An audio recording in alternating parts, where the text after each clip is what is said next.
வயிறு வழியிலே கத்திக்கொண்டு இந்த மண்ணுக்காக போராடிய பெரியாரை நீ பாப்பாவோட கடப்பாரை தூக்கிட்டு இடிப்பேன்னா அப்ப நீயா? அப்ப உன் வேலை திட்டம் என்ன? அந்த பாப்பான அவனுடைய அந்த பாப்பாவுடைய கடப்பாறை அவங்ககிட்ட இருக்கு ஒரே ஒரு கடப்பாறை தான். அப்ப அவனையும் நீ இப்படின்னு அவன் என்ன பண்ணுவான்? பாப்பான் கடப்பாறையை தூக்கிட்டு இடிக்கிறேன்னு சொல்லிட்டு மானங்கட்டு போய் ஈனங்கட்டு போய் இந்த பொழப்பு தான் இது. நம்ம பேசிருக்கிறத விடுங்க. இவன் வேலையில் ஏறிட்டு பாரதியார் அனைத்தையும் சமமாக பார்ப்பான், அதனால் அவன் பார்ப்பான். நம்மளால வாயில சிரிக்கிறோம், கீழே பார்ப்பான் வேலையில சிரிக்கிறானுங்க. இது வரைக்கும் பார்ப்பனைய வரலாறே பார்த்ததுன்னு ஒரு அவன் வருங்கால புத்தகத்தில் எழுதி வைப்பான். இவன் போட்டோவை போட்டு ஒரு குடிமி போட்டு கோமணத்தை கட்டி கையில பாப்பான் கடப்பாறை பிடிச்ச மாதிரி ஒரு போட்டோவை போட்டு இப்படி ஒரு ஈனப்பிறவி. டயா பூஸ்டர் சுகரை கண்ட்ரோல் பண்ணும், உங்க ஆரோக்கியத்தை மீட்டு தரும். சர்க்கரையை கட்டுப்படுத்துறதுக்கான எளிமையான வழிமுறை, இயற்கையான வழிமுறை. அனைத்து மருந்து கடைகளிலும் கிடைக்கும். தந்தை பெரியார் திராவிட கழகத்தின் பொதுச் செயலாளர், விடுதலை புலிகளின் தோழன், விடுதலை புலிகளுக்காக பல ஆண்டுகள் சிறையிலே கழித்தவர், அன்புக்குரிய அண்ணன் கு. ராமகிருஷ்ணன் அவர்களே, இந்த நிகழ்ச்சியை ஒருங்கிணைத்திருக்கும் சீமானுக்கு சிம்ம சொப்பனமாக விளங்கிக் கொண்டிருக்கும் தோழர் அதரமம் மனோஜ் அவர்களே, நன்றி உரை ஆற்ற இருக்கின்ற தோழர் ஜனா விஜய் அவர்களே, உங்கள் அனைவருக்கும் தமிழர் விடியல் கட்சியின் புரட்சிகர வணக்கத்தையும் வாழ்த்துக்களையும் தெரிவித்துக் கொள்கின்றேன். சாதி புறையோடி போய் இந்த சமூகத்திலே உழைக்கும் மக்களாகிய நம்மை சாதிகளாக பிரித்து நீ தாழ்ந்தவன், நீ கீழானவன், நீ தீண்டத்தகாதவன் என்ற படிநிலையிலே நம்மை பிரித்து வைத்து நமக்குள் சாதி முரண்களை உருவாக்கி அரசியல் அதிகாரமற்ற, கல்வி அதிகாரமற்ற, பொருளாதார அதிகாரமற்ற ஆட்களாக மக்களாக நம்மை இந்த மண்ணிலே உலாவி விட்டுக் கொண்டிருந்து 2000 ஆண்டு காலமாக அதிகாரம் செலுத்திய பார்ப்பனியம் என்ற பெருஞ்சுவற்றை தன்னுடைய அறிவு கூர்மையால், புத்தி கூர்மையால், தன்னுடைய அயராத உழைப்பால் இந்த மண்ணிலே சுயமரியாதையும் சமூக நீதியையும் சகோதரத்துவத்தையும் மக்களிடையே போதித்து அந்த பார்ப்பனிய சுவற்றை தகர்த்து இந்த தமிழ் மண்ணை சமூக நீதி மண்ணாகிய மாற்றிய தந்தை பெரியாரை போற்றி இந்த நிகழ்வு நடந்து கொண்டிருக்கின்றது. தந்தை பெரியார் மறைந்த 52 ஆண்டு காலம் ஆன பிறகும் அவர் செய்து வைத்த சாதனையை இந்த மண்ணில் புகுத்திய சமூக நீதி சமத்துவ அரசியலை ஏற்றுக்கொள்ள முடியாமல் தவிக்கின்ற சனாதன பார்ப்பனிய சக்திகள் 52 ஆண்டு காலமாக பல்வேறு வழியிலே இந்த மண்ணிலே தந்தை பெரியாரை ஒரு எதிரியாக, இந்த மண்ணிலே இருக்கக்கூடிய திராவிட என்ற சித்தாந்தத்தை தகர்க்க வேண்டிய பல திட்டங்களை இந்த மண்ணிலே வகுத்து தோல்வியுற்று நின்றது. அப்படி நேரடியாக பார்ப்பனிய முகத்தோடு, நேரடியாக ஆரிய முகத்தோடு, நேரடியாக சனாதன முகத்தோடு தந்தை பெரியார் என்ற பிம்பத்தை இந்த மண்ணிலே உடைக்க முடியாது என்று தெரிந்து கொண்டவுடன் 2009 நடந்த ஈழத்தின் இனப்படுகொலை பார்ப்பனிய இனத்திற்கு, பார்ப்பானுக்கு ஒரு மிகப்பெரிய பிளாட்ஃபார்மாக, அடித்தளமாக இந்த மண்ணிலே திராவிடத்தை எதிர்க்கின்ற அடித்தளமாக கட்டமைப்பதற்கான சூழலை உருவாக்கி நின்றது. அந்த படுகொலையை நடந்த பிறகு, அந்த படுகொலைக்கு பிறகு உருவான நாம் தமிழர் கட்சி என்ற இயக்கத்தை, சீமான் என்ற இயக்கத்தை அந்த பார்ப்பனியம் என்ற அந்த நச்சு பாம்பு பயன்படுத்திக் கொண்டு இருகுழல் துப்பாக்கியாக இந்த மண்ணிலே இருந்த தமிழ் தேசியத்தையும் திராவிடத்தையும் இருவேறாக பிரிக்க வேண்டும் என்ற திட்டத்தோடு சீமான் என்ற ஒரு நச்சு கிருமியை உருவாக்கியது குருமூர்த்தி என்ற ஒரு சமூக கிருமி, ஒரு பார்ப்பனிய கிருமி. சீமான் என்ற ஒருவனை உருவாக்கி சீமானுக்கு கொடுக்கப்பட்ட அசைன்மெண்ட் என்னவென்றால், இந்த மண்ணிலே ஒற்றுமையாக இருக்கக்கூடிய விடுதலை புலிகளுக்கு உதவி செய்தது யார்? அண்ணன் கு. ராமகிருஷ்ணனை விட இந்த மண்ணிலே தியாகம் செய்தது யார்? தந்தை பெரியார் திராவிடர் கழகத்தை விட, திராவிடர் கழகத்தை விட இருக்கக்கூடிய திராவிட இயக்கங்கள், திராவிட முன்னேற்ற கழகத்திலே இருக்கக்கூடிய பலராகட்டும், அத்தனை பேரும் ஆதரவற்று நின்ற விடுதலை புலிகளுக்கு, அங்கே ஒடுக்கப்பட்டு அந்த சிங்கள பௌத்த பேரினவாதத்தால் படுகொலை செய்யப்பட்ட மக்களுக்கான நீதி வேண்டி ஆயுதம் தூக்கி நின்ற விடுதலை புலிகளுக்கு இடம் கொடுத்து, தங்க இடம் கொடுத்து, பயிற்சிக்கு தோட்டம் கொடுத்து, அவர்களுக்கு உணவு கொடுத்து, அந்த இயக்கத்தை ஆரம்ப காலத்திலே கட்டி காத்து பாதுகாத்து அந்த இயக்கம், விடுதலை புலிகள் என்ற இயக்கம் பேர் இயக்கமாக மாறுவதற்கு காரணமாக நின்றது இந்த திராவிடம் என்ற பிளாட்ஃபார்ம் தான். ஏன் இவர்களுக்கு அந்த எண்ணம் வருகின்றது?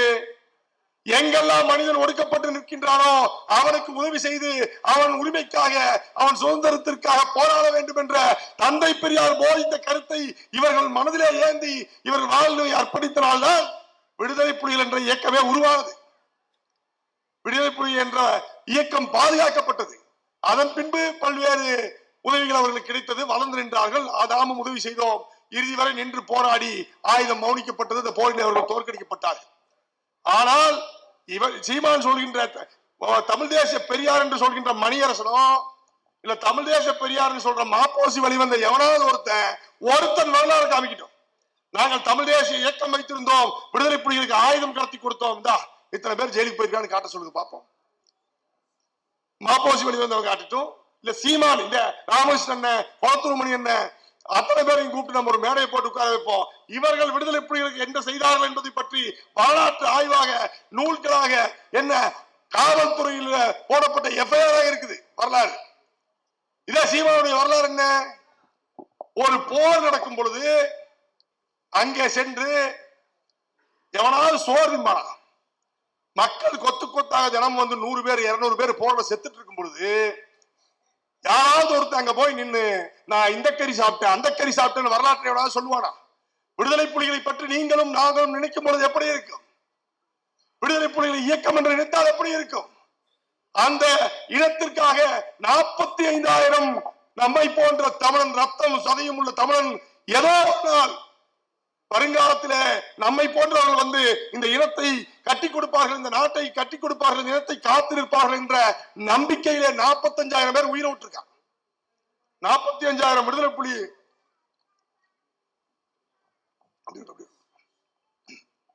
45,000 விடுதலை புலிகள் போராளிகள் உயிரை விட்டுருக்காங்க. தலைவர் பிரபாகரனுடைய குடும்பம் செத்திருக்குது. பச்சை பிள்ளை பாலச்சந்திரன் நெஞ்சில் 5 குண்டு தாங்கி அந்த குழந்தை பிஸ்கட்டை கையில் கொடுத்து அந்த குழந்தை செத்து கிடந்ததை பார்த்தோம். பெரிய மகன் சார்லஸ் சந்தோணி செத்து கிடந்ததை பார்த்தோம். தலைவரின் மனைவி இல்ல, தலைவரின் மகள் இல்ல, கொடுமைப்படுத்தி கொண்டிருக்கான்.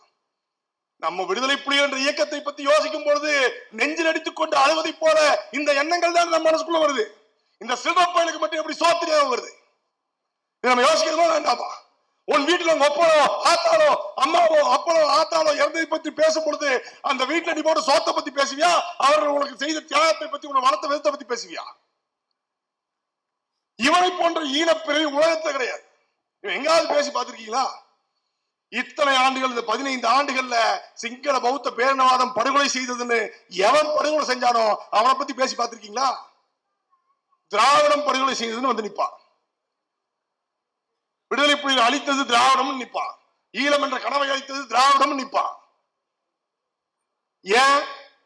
இந்த திராவிடம் என்பதை அழித்தால்தான் மீண்டும் பார்ப்பனம் என்பவன் உள்ளே வந்து ஆட்சி அதிகாரத்தை செலுத்த முடியும். இந்த திராவிடம் என்பது தமிழ் மக்களோடு கலந்து நிற்கின்றது. இந்த திராவிடம் என்பது தந்தை பெரியார் என்பவரும் திராவிடம் என்ற கோட்பாடும் தமிழ் மக்களோடு பின்னி பிணைந்து நிற்கின்றது. புரியாத புதிரா இருக்கு பாப்பானுக்கு. ராமரை எடுத்து வச்சு வட இந்தியா முழுக்க, ஏன் கர்நாடகா வரைக்கும் முடிச்சிட்டான். ஒரு மதத்துவேசத்தை, ஒரு இனவாதத்தை மண்ணில விதித்து வந்து புடிச்சிட்டான். ஆனா தமிழ்நாட்டுக்குள்ள எதுவும் பண்ண முடியல. அவனால ஒரு பிளாட்டை பிடிக்க முடியல. இங்க வந்து மக்கள் இருக்கக்கூடிய ஒற்றுமையை சிரிப்பதற்கான ஒரு கருவை அவனால் உருவாக்க முடியல. என்ன காரணம் என்றால், இவன் பெருமாள் கோயிலுக்கும் போறான், இவன் பெரியாரையும் கும்பிடுறான், இவன் சிவன் கோயிலுக்கும் போறான், இவன் பெரியாரையும் படிக்கிறான், இவன் அத்திவரதன் 1 கோடி பேர் போறான், 1 கோடி பேர் அத்திவரதத்துக்கு போறான், நமக்கு ஓட்டு போறவன் பாரதிய ஜனதா RSS பாக்குறான். அத்தனை பேர் வந்து திராவிட இயக்கமான திராவிட முன்னேற்ற கழகத்துக்கு ஓட்டு போடுறாங்க. அப்ப இது எதுல நிக்குதுன்னு பார்த்தா, ஒரு பெரும் வேர் இதை தாங்கிக் கொண்டிருக்கின்றது, சமூக நீதியை. அதுதான் தந்தை பெரியார் என்னும் பெரும் வேர். இந்த வேரை அறுக்கணும். இந்த வேற அறுத்தாதான் அவனால ஊடுருவ முடியும். அதற்காக சீமானுக்கு கொடுக்கப்பட்ட முதல் அசைன்மெண்ட் தான் வீரத்தமிழர் முன்னணி வேலை தூக்கிட்டு போனா பார்த்திருப்பீங்களே. என்னன்னா, ராமனை கொண்டு வந்து தமிழ்நாட்டுக்குள் நம்மால் ஒன்றும் செய்ய முடியாது, முருகன் என்ற பிளாட் எடுப்போம், முருகன் என்ற கருவை கொண்டு வருவோம். யாரை வைத்து செல்வது? முருகனுக்கு இதுவரைக்கும் ஒரு பாப்பான அழகு ஊத்துனது இல்ல. நம்ம ஜெய் ஸ்ரீராமன் இருக்கோம். இதுவரைக்கும் RSS பஜ்ரங் தள்ளோ இந்து முன்னணியோ இந்து மக்கள் கட்சியோ முருகனை முன்னிறுத்தி எந்த நிகழ்வையும் நடந்தது இல்ல. அப்ப திடீர்னு நம்ம அதை கையில் எடுத்தோம்னா இது தோற்று போய்விடும் என்று சொல்லி அவர்கள் எலும்பு துண்டு போட்டு ஒரு நாயை வளர்த்து வச்சிருக்காங்க, சீமான் ஒரு நாய். அந்த நாயை விட்டு முருகனை தூக்கிட்டு ஒரு பிளாட்ஃபார்ம் அமைக்கிறான். பிளாட்ஃபார்ம் அமைச்சு வீரத்தமிழர் முன்னணி என்ற ஒரு அமைப்பை நிறுவி பழனியில அதன் துவக்க விழா வைத்த பிறகு சீமானதை கைவிட்டுறார். அதுக்கப்புறம் நீங்க யோசிச்சு பாருங்க, முதல் வருஷம் வீரத்தமிழர் முன்னணி பண்ணப்ப சீமான் வந்து ஒரு நிகழ்ச்சி நடத்திருப்பாரு, ஒரு மாநாடு நடத்திருப்பாரு. அதுக்கப்புறம் அந்த நிகழ்வு அப்படியே எல்முருகன் கையில கையளிக்கப்படுது. வேல் யாத்திரை என்ற பெயர்ல தமிழ்நாடு முழுக்க எல்முருகன் போறார். இதெல்லாம் நீங்க எங்க முடிச்சு போட்டு பார்க்கலாம்னா, இந்த ஈழப்போருக்கு பிறகு அவனோட அசைன்மெண்ட் என்னன்னா, தமிழ் இனத்துக்குள்ள திராவிடன் என்றும் தமிழ் தேசியம் என்றும் திராவிடம் என்றும் பிரிவுகளை ஏற்படுத்த வேண்டும். மொழி மாறாமல் தெலுங்கனோ தமிழனோ மலையாளியோ எந்த மொழி பேசினாலும் விடுதலை புலிகள் என்ற இயக்கத்துக்காக நிற்கின்றார்கள். ஒன்று சேர்ந்து பார்ப்பனத்துக்கு எதிராக திராவிடன் என்ற உணர்வோடு நிற்கின்றார்கள். இவர்களுக்குள்ள உடச்சு நிறுத்தணும். அப்ப என்ன பண்றது? இந்த முருகனை பிளாட்ஃபார்மா எடுக்கணும். அதற்கு சீமானை பயன்படுத்தி சீமானுக்கு ஒரு பேக்கேஜ் கொடுத்து அவன் வேலை முடிஞ்சுனே ஒரு பணத்தை வாங்கிட்டு ஒதுங்கிட்டா எல்முருகன் அதை கையில் எடுத்துட்டான். அதனுடைய நீட்சி தான் இப்பொழுது திருப்பரங்குன்ற மலையில வந்து நிக்குது. அந்த பார்ப்பனனை வைத்து இதுவரை இருந்த நடைமுறையை மாற்றி ஒரு சர்வே கல்லு, ஒரு மலையோட மூலையில ஒரு சர்வே கல் எல்லா மலையிலும் இருக்கும். அந்த சர்வே கல் பக்கத்தில் ஒரு தர்கா, சிக்கந்தர் தர்கான்னு ஒரு தர்கா இருக்கு. ஏற்கனவே பலகாலமாக ஏற்றி கொண்டு வந்த இடத்தில் இருக்கக்கூடிய தீபம் ஏற்றுவதை மாற்றி அந்த கொண்டு போய் தர்காவுக்கு பக்கத்தில் ஏற்றணும்னு சொல்லி அந்த ஜட்ஜ நீதிபதி வச்சு, அவரு ரொம்ப மிக மூர்க்கமான ஒரு RSS நீதிபதி. அவர் வந்து கருப்பு கோட்டு போட்டு பதிலா காக்கி டவுசர் போட்டு கூட நீதி கொடுக்கலாம். அவர் அப்பேற்பட்ட RSS நீதிபதி. அப்பேற்பட்ட RSS நீதிபதி அவர் வந்து ஒரு தீர்ப்பு அங்கேயே ஏத்தலாம்னு சொல்லி கொடுக்குறாங்க. இதை கொடுத்த உடனே என்ன பண்றாங்கன்னா, தமிழக அரசுக்கு நாம் மிகப்பெரிய பாராட்டுதலை கொடுக்க வேண்டும். இரும்புக்கரம் கொண்டு அந்த நேரத்தை அடக்கி நிறுத்தினாங்க. இல்லைன்னா நீங்க மிகப்பெரிய கலவரம் வந்திருக்கும். தமிழக அரசு இரும்புக்கரம் கொண்டு அவர்கள் எல்லாம் தடுத்து, ஏன்னா வந்தவங்க பூரா சாமி இல்ல, கடவுள் பக்தர் இல்ல. தமிழ்நாட்டுக்குள்ள 1 கோடி பேர் திருச்செந்தூருக்கு போறாங்க வருஷத்துக்கு, 1 கோடி பேர் பழனிமலைக்கு பாத யாத்திரை போறாங்க. மாரியம்மன் கோயில் திருவிழா ஆடி மாசம் ஆச்சுன்னா தமிழ்நாடு முழுக்க நடக்குது. இங்க நம்ம ஆதிபராசக்தி மேல்மருவத்தூருக்கு அத்தனை பேர் வராங்க, லட்சக்கணக்கான பேர் வராங்க.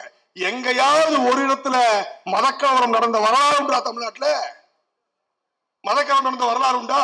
ஆனா வருஷம் வருஷம் விநாயகர் சதுர்த்தி ஊர்வலத்தில் மட்டும் ஏன் நடக்குதுன்னா, இங்கே போகின்றவர்கள் கடவுளை வணங்கக்கூடிய இந்து மதத்தில் இருக்கக்கூடிய பக்தர்கள் அங்க போகிறவன் இந்த தீவிரவாதி, RSS இருக்கக்கூடிய இந்த தீவிரவாதி, இந்து முன்னணியில் இருக்கக்கூடிய இந்த தீவிரவாதி, இவன் தான் என்ன பண்றான், இந்த விநாயகர் சதுர்த்தி இந்த நிகழ்வை நடத்துறான்.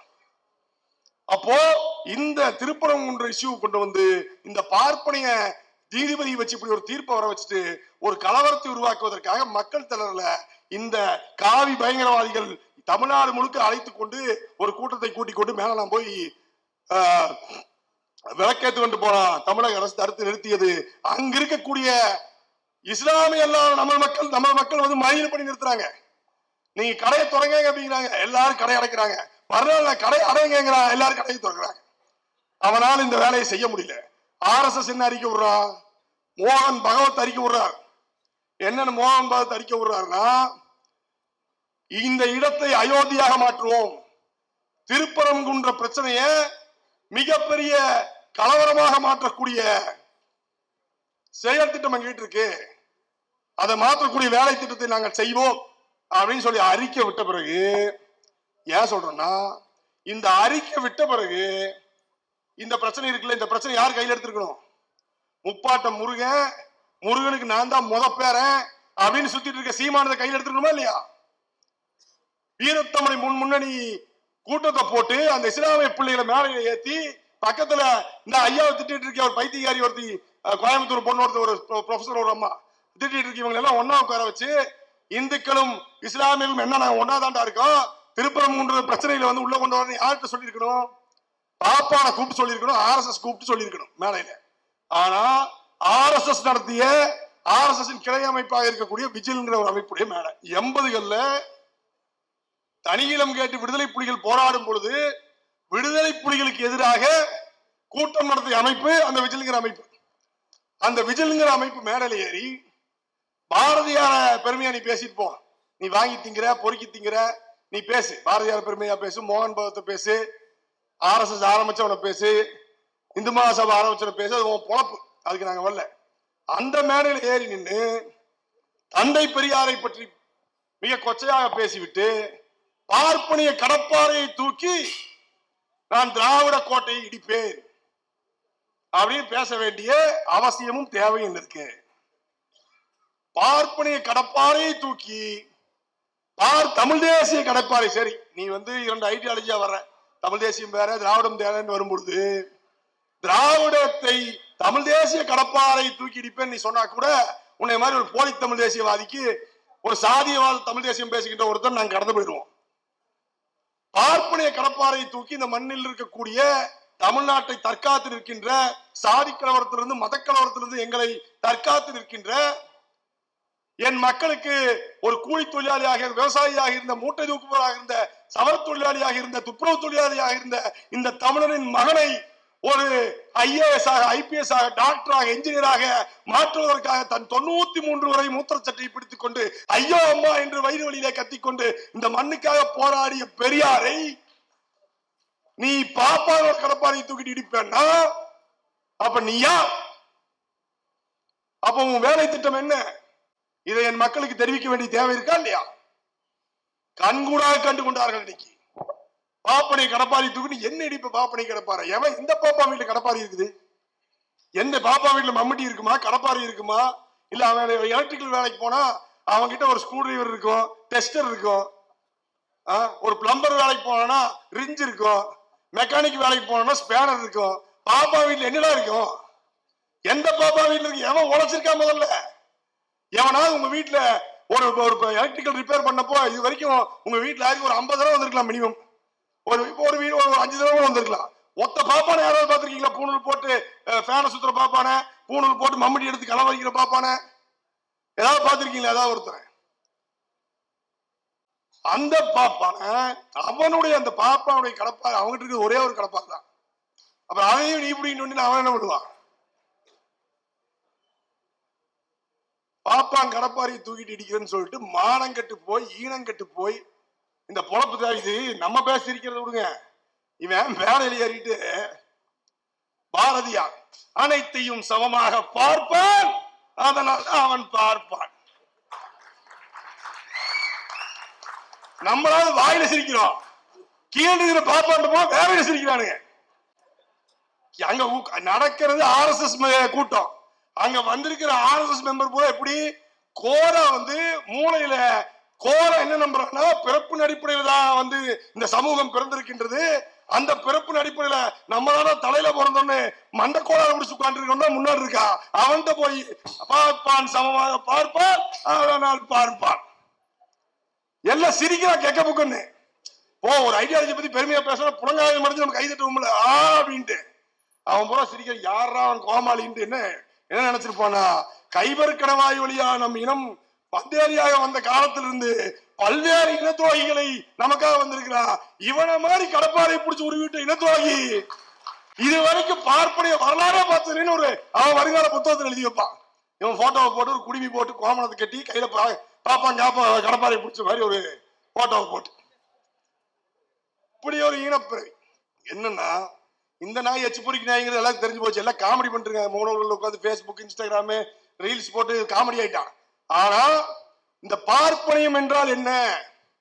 இந்த பார்ப்பனியத்திலிருந்து இந்த திராவிட இயக்கத்தை சார்ந்த தோழர்கள் தங்கள் வாழ்க்கையை அண்ணன் போல, மணி அண்ணன் போல பல நூறு போராளிகள், பல நூறு தோழர்கள் எப்படியெல்லாம் தங்கள் வாழ்க்கையை தியாகம் செய்து பதவிக்கு ஆசைப்படாமல், பகட்டுக்கு ஆசைப்படாமல், சொந்த செலவை, சொந்த சொத்தை இந்த மண்ணுக்கு இரையாக்கி, இந்த மக்களுக்கு இரையாக்கி நம் சுயமரியாதை காப்பாற்றி நின்றார்கள் என்ற வரலாற்றை இப்ப இருக்கிற ஜென்சி இளைஞருக்கு நாம் சொல்வதற்கான பிளாட்ஃபார்ம் இந்த நாய் அமைச்சு கொடுத்துருச்சு. அதுதான் ஒரு சந்தோஷமான விஷயம். இதுல தொடர்ச்சியாக இப்ப என்ன ஆகுதுன்னா, நம்ம பேசுற கருத்துக்கள் இவன் சீமானை அடிப்பதை தாண்டி இப்படியெல்லாம் இந்த சமூகம் இருந்ததா ஜென்சி இளைஞருக்கு தெரியாது. இப்ப இருக்கக்கூடிய இளைஞர்களுக்கு 18 வயசு 16 வயசு இருக்கிறவங்களுக்கு தெரியாது சமூகம் என்ன இருந்துச்சு. இல்ல சினிமா மோகத்துல சுத்திட்டு இருக்காங்க. இன்னைக்கு அந்த பராசக்தி படம் வந்தது ஒரு ஜென்சி இளைஞர்கிட்ட இந்திய எதிர்ப்பு போராட்டம் ஒண்ணு இருந்துச்சுன்னா இப்பதான் அவனுக்கு தெரியும். இதுல இத்தனை பேர் செத்துருப்பாங்க, இத்தனை பேர் தியாகம் பண்ணிருக்காங்க அப்படிங்கிறது தெரியும். அதுலயும் வெக்கம் இல்லாம என்ன பண்றான் பாருங்க சீமானு. அதே போய் அந்த படத்தை பார்த்துட்டு அந்த செலியன் கை தூக்கி அப்படி நிக்கும் போது என்னைய பார்த்த மாதிரியே இருந்துச்சு அப்படிங்க. காரும் நான் தான், கக்கூசும் நான் தான், சோறும் நான் தான், மலமும் நான் தான். என்ன வெரைட்டிட்டே தெரியலீங்க. மனித இனத்தில் ஏலியன் வந்தா நாய் தான் ஏலியன் வேஷம் போட்டு மனித வேஷம் போட்டு வந்த ஏலியன் நினைக்கிறேன். என்ன வெரைட்டின்னு இல்ல. கூழாங்குளத்துல மக்கள் போறாங்க. என் தம்பி தங்கைகள் போராடுறாங்க. அவர் உதயகுமார் ஒரு நல்ல சுவாரஸ்யமான கதை. உதயகுமார் தோழர் வந்து போராட்டம் பண்ணிட்டு இருக்காரு. அவர் வந்து ஒரு ஆனந்த ஜூனியர் விடல ஒரு கட்டுரை போயிட்டு இருக்கு. அந்த கட்டுரையை அவர் படிச்சுட்டு இருக்காரு. உதயகுமார் தோழர் வந்து படிச்சுட்டு இருக்காரு. என்னென்ன படிக்கிறீங்க அப்படின்னாரு. இந்த கட்டுரை படிக்கிற தோழர் எடுத்து இது நம்ம தம்பி தான் எழுதுறோம் அப்படின்னு அவர் அப்படியே எழுதுறாரு உதயகுமார் தோழர். கடைசியில் பார்த்தா கட்டுரை அவர் தான் எழுதிட்டு இருக்காரு. அங்க போய் அவர்கிட்டயே புழுகிறாரு. நம்ம தம்பி தான் பண்றான், தம்பி தான் எழுதுறான். ஒரு ஐடியா கொடுக்குற மாதிரி ஒண்ணு தற்குறிங்க. விஜய் தற்குறி இவனு இருக்காங்கல்ல, இதை விட மூத்த தற்குறி இவன் தான். இவனுக்கு தலைமை தற்குறியே சீமான் தான். ஒரு ஆளும் தெரியாது. இந்த 10 ரூபாய்க்கு புத்தகம் விற்க முடியல. 10 ரூபாய்க்கு புக்கை விற்க படிச்சுக்குவான். படிச்சுட்டு அந்த 2 எழுத்து 3 எழுத்து படிச்சுட்டு போறதுக்குள்ள வந்து எழுதுனவன் யாருன்னு மறந்துடுவான். மறந்துட்டு வேற ஒரு பேரை சொல்லுவான். நமக்கு தெரியாது இல்ல. நம்ம என்ன பண்ணுவோம், அண்ணா ஜெர்மனி, பிரான்ஸ், இட்டாலி எல்லாத்துக்கும் உண்மை சொல்றாரு. பெரிய அறிவாளி. இப்படிதான் எனக்கு நாள ஏமாந்தேன். இப்படிதான் ஏமாந்து 22 வயசுல இவங்க கூட போய் சுத்துறா. இவன மாதிரி ஒரு தற்குறி, ஒரு இன துரோகி, ஒரு தனி மனித ஒழுக்கமற்ற ஒரு ஈனப்பிறவி உலகத்தையே நீங்க பார்க்க முடியாது. அப்படிப்பட்ட ஒரு ஈனப்பையன் இவன் வந்து போய் நான் பிரபாகரன் தலைவரை பார்த்தேன், துப்பாக்கி எடுத்தேன், தலைவர் எனக்கு சுட்டு தள்ள பயிற்சி கொடுத்தாரு. சரி பயிற்சி எதுக்கு கொடுப்பாங்க?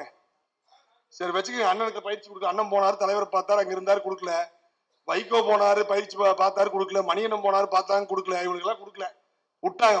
ஏன் சீமான செலக்ட் பண்ணிருக்காரு, பயிற்சி கொடுத்தாரு. நீ மிகப்பெரிய போர் வீரன், போர் நடக்கும் போது பயிற்சி நீ வந்து அந்த சண்டையில் பண்ணி தானே கொடுத்தாரு. நீ எங்க போன போர் நடக்கும் போது? விஜயலட்சுமி அக்கா சொல்லுது, அங்க போர் நடந்து அங்க மக்கள் செத்துக்கொண்டு அங்க இருக்கும் போது நீ போருக்கு பயிற்சி மதுரை லாட்ஜ்ல எடுத்துட்டு இருந்திருக்க. அப்பேற்பட்ட காளிப்பயணி நம்ம சொல்ல, அந்த அக்கா சொல்லிட்டு போச்சு. இவன் காளிப்பையன், இவன் போர் அது பிரபாகரன் சொல்லி உங்களை ஏமாத்திட்டு இருக்கிறான். அங்க போர் நடக்கும் போது இவன் எங்க கூட தான் போர் பண்ணிட்டு இருந்தான்னு சொல்லிடுச்சு. அதையும் வெக்கமெல்லாம் பேசுறான். வெளியே வந்துட்டு விரும்பித்தானே வந்தாங்க. இந்திய வரலாற்றுல, உலக வரலாற்றுல ஒரு நாட்டின் உச்ச நீதிமன்றத்துல ஆம் நான் தெரியாமல் பாலியல் குற்றம் செய்து விட்டேன்னு மன்னிப்பு கேட்ட ஒரு காளிப்பையன் இருக்கான்னா அது இவன் தான் உலகத்திலேயே. அதுல சீமான் தன்னுடைய அரசியல் வாழ்க்கையில 2 ஃபர்ஸ்ட் பிரைஸ் வாங்கியிருக்கான். ஒண்ணு 15 வருஷமா டெபாசிட்ல வாங்காத ஃபர்ஸ்ட் பிரைஸ் அவனுக்கு தான். இன்னொன்னு பாலியல் வழக்குல மன்னிச்சுக்கன்னு மன்னிப்பு கடிக்க எழுதி கொடுத்தது ஃபர்ஸ்ட் பிரைஸ் அவனுக்கு தான். அதை தாண்டி தமிழ்நாட்டில் நான் தான் பெரிய கட்சி, எல்லாரும் என்னை பத்தி தான் பேசுறான். நீங்க பாருங்க, எல்லா கட்சியும் என்னை பத்தி தான் பேசிட்டு இருக்கு. இப்ப இவ்வளவு பேர் உட்காந்துருக்கு, ஒரு 700 800 1000 பேர் இருக்கு மேல வரைக்கும். இந்த இடத்துல இந்த நடுவில் வர விட்டு ஒருத்தர் பிக் பாக்கெட் அடிச்சுட்டு போயிட்டான். அவர் கத்துவாரு, பிக் பாக்கெட் என்ன பண்ணுவோம் நம்ம எல்லாரும், பிக் பாக்கெட் கத்துவோமா இல்லையா? அது மாதிரி ஒரு அரசியல் பிக் பாக்கெட். நீ அரசியல் பிக் பாக்கெட்டா இருக்கிறதுனால, உன்னுடைய சமூகத்துக்கு எதிராக இருக்கிறதுனால, சமூகத்தை நேசிக்கக்கூடிய அனைத்து அரசியல் கட்சியும் இவன் ஒரு பிக் பாக்கெட், இவன் ஒரு காளிப்பையன், சீமான் ஒரு சல்லிப்பையன், சீமான் ஒரு பிக் பாக்கெட், இவன் பார்த்து கவனமா இருங்க, சமூகத்துல அரசியலை நம்பி போகாதீங்கன்னு சொல்லிட்டு இருக்கு. இதுவே பெருமை உனக்கு. எல்லாரும் என்ன பேசுறாங்க. காரி 1000 பேருக்கு மூஞ்சிட்டு துப்பணும்னு வச்சுக்கோங்க, தமிழனை குடிக்க வச்சு பார்த்தே அப்படின்றான். அப்பேற்பட்ட இனப்ப இவன் வந்து எத்தனையோ பேர் 1925ஆம் ஆண்டு ஆரம்பிக்கப்பட்டது சுயமரியாதை இயக்கம். அதே ஆண்டுல ஆரம்பிக்கப்பட்டதுதான் இந்த இந்துத்துவ அமைப்புகள். அதே ஆண்டு, சேம் ஆண்டுல அப்ப ஆரம்பிக்கப்பட்டதுதான் கம்யூனிஸ்ட் கட்சியும் இடதுசாரி இயக்கமும். இவன் என்ன பண்றானா, இந்தியா முழுக்க அகண்ட பாரதம் அமைக்க வேண்டும், இந்தியாவை தாண்டி அமைக்க வேண்டும் என்ற கொள்கையோடு ஒரு சித்தாந்தத்தை எடுத்து ஒரு கலவரத்தை உருவாக்கி அதை இந்திய மக்களிடத்திலே புகுத்தி தமிழ்நாட்டை தாண்டி மற்ற இடம் வரை அவன் வெற்றி பெற்று விட்டான். அதனை ஏற்றுக்கொண்டுதான் ஆக வேண்டும். அந்த கலவர அரசியல் அவன் வெற்றி பெற்றான். ஆனா தமிழ்நாட்டுக்குள்ள அவனால காலூர முடியாமல் இருப்பதற்கு காரணம் தந்தை பெரியார் என்னும் பெரும் சுவர், தந்தை பெரியார் என்னும் பெரும் கோட்டை. ஏன் இந்த கோட்டையை தற்காத்து இருக்கிறோம்? இந்த கோட்டை ஐயா நிக்கிறது எப்படி இருப்பார்?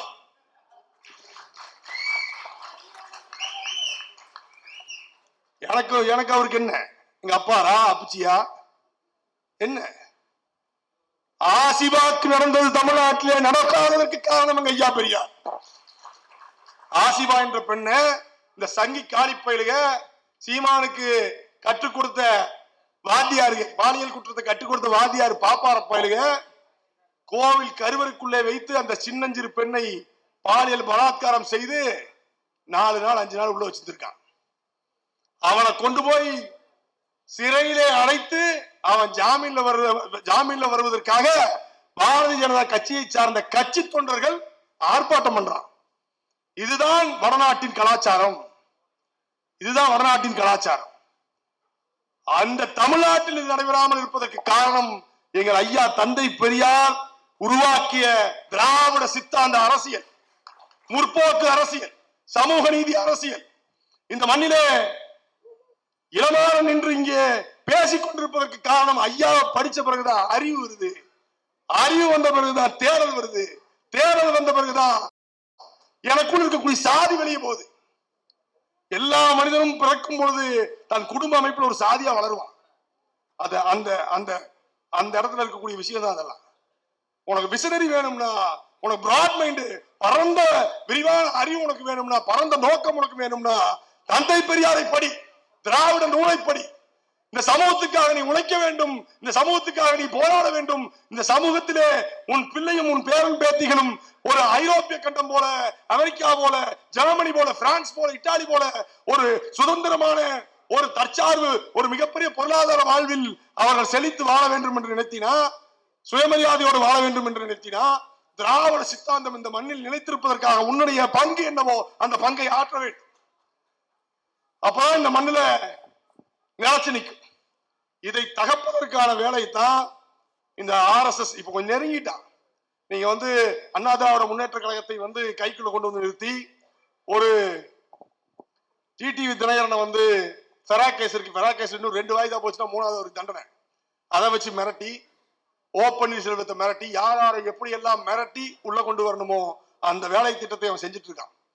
இந்த மண்ணில எழுதி வச்சுக்கோங்க, இந்த மண்ணில திராவிட முன்னேற்ற கழகம் அடுத்த முறை வராமல் அண்ணா திராவிட முன்னேற்ற கழகம் பாரதிய ஜனதாவின் கூட்டாட்சி இங்க வந்துச்சுதா, அது கூட்டாட்சியாக இருக்காது. இந்தியா முழுக்க எப்படி கூட்டணி கட்சியை நசுக்கி புறந்தள்ளி விட்டு அழித்து விட்டு பாரதிய ஜனதா ஆட்சி அமைச்சதோ அது மாதிரி பாரதிய ஜனதாவின் ஆட்சி இந்த மண்ணிலே வரும், இந்த மண்ணில் வரும்.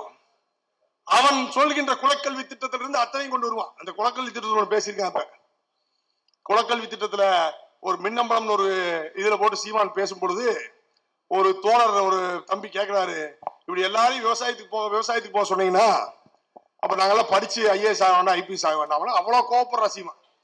பாப்பானோட ரொம்ப முன்னத்து நாள் நைட்டு தான் பேமெண்ட் வந்திருக்கும் போல, அடிச்சு ஏத்துற பாட்டில் ஹேங் ஓவர்ல அவ்வளவு கோவப்படுறான்.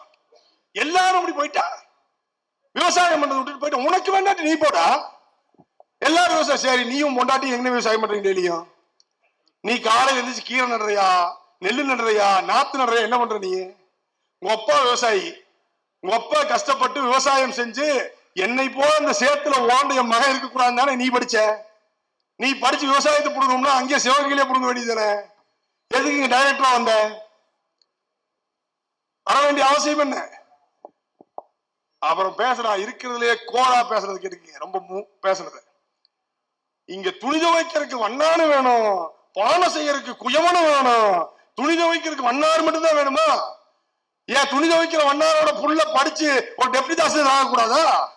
துணி துவைக்கிற வண்ணாரோட புள்ள படிச்சு ஒரு சர்வீஸ் கமிஷன் எழுதி ஒரு IPS IAS ஆகக்கூடாதா? அப்ப என்னன்னா இது குலத்திட்டம் அல்ல, இது குல தெய்வ திட்டம். அவன் தான் சொல்றான், மரமண்ணும் தொழில் செய்பவர்கள் கடவுளுக்கு ஒப்பானவர்கள். அவன் தான் சொல்றான். பாப்பா என்ன சொல்றானோ அதை கொண்டு வந்து இந்த மண்ணை திரிக்கின்ற வேலை. அப்ப நம்ம என்ன சொல்றோம்னா, கொஞ்ச நாளைக்கு மன்னார் சமூகத்தை சார்ந்தவர்கள் இந்த நாம் தமிழ் கட்சியோட தலைவரா இருக்கட்டும், நீயும் பொண்டாட்டியும் போய் 4 எதுவும் துணி துவைங்க, 4 இஸ்திரி பாக்ஸ் வாங்கி தர, அயன் பண்ணுங்க.